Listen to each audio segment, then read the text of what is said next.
What's up, guys? Welcome back to another episode of the Lowdown. I got a lot to talk about today, so let's jump right in.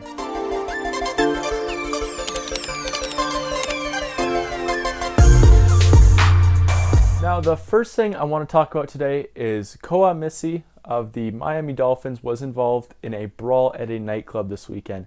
Yes, at 3:40 a.m. this weekend, the 6'2", 255-pound linebacker was in a brawl this weekend. Now, reports are saying that the victim provoked him, and then as the victim turned away, he proceeded to hit him with his hands, fists, which for some reason is its own category, feet, and also teeth. Now, no charges were laid on either of them as the victim refused to cooperate with the police. Maybe he was a Dolphins fan, who knows. Now, this is really all the information we have about this. We don't know about what happened before. We don't know about where Missy is now. So we have no idea who actually provoked who or what was going on there. All we do know for a backstory is, though, that previously Missy had a 3-year probation after an incident in 2011 when he broke a man's eye socket. Yeah.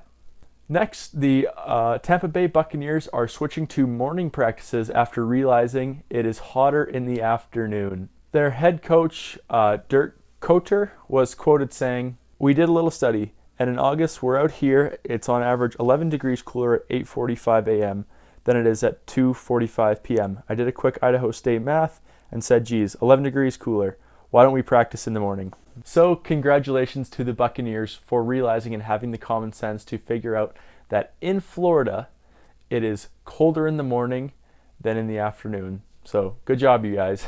Next, the Steelers and Lions have decided to hold joint practices ahead of their preseason matchup because we all know how well that went last year.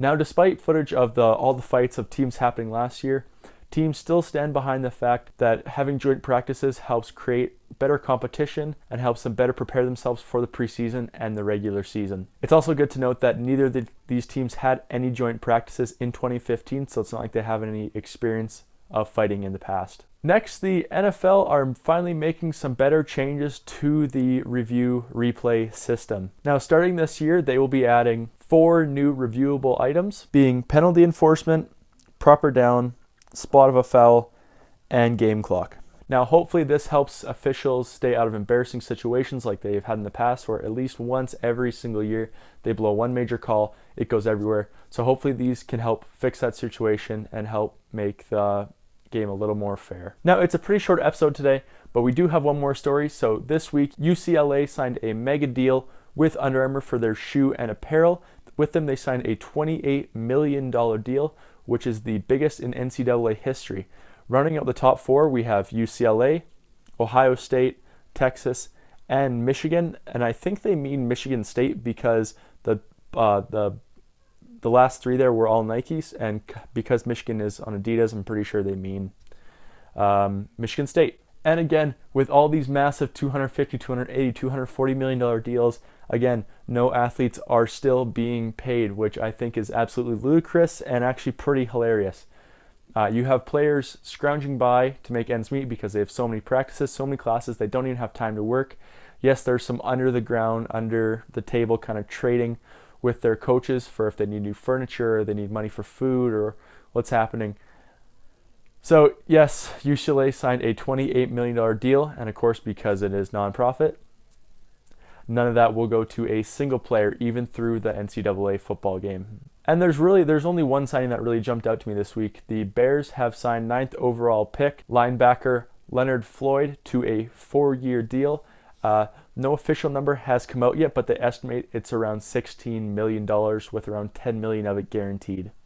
Okay, thanks for watching this episode of Lowdown, you guys. Nothing crazy happened this week, but still a lot of interesting stuff. Now, if you like this video, don't forget to go ahead and hit that like button. If you really liked it, don't forget to either share this video or subscribe as I put out 3 videos every single week. If you're looking for anything, go check out my store, as I have lots of great deals in there right now, right there. Also, go check out my Instagram, as that is my preferred method to get information out to you guys. I have a ton of stuff I've put out on there. Also, if you're liking the LF shirts, don't forget, if they're out by the point this video comes out, it'll be the first link in the description. All right, thanks, guys.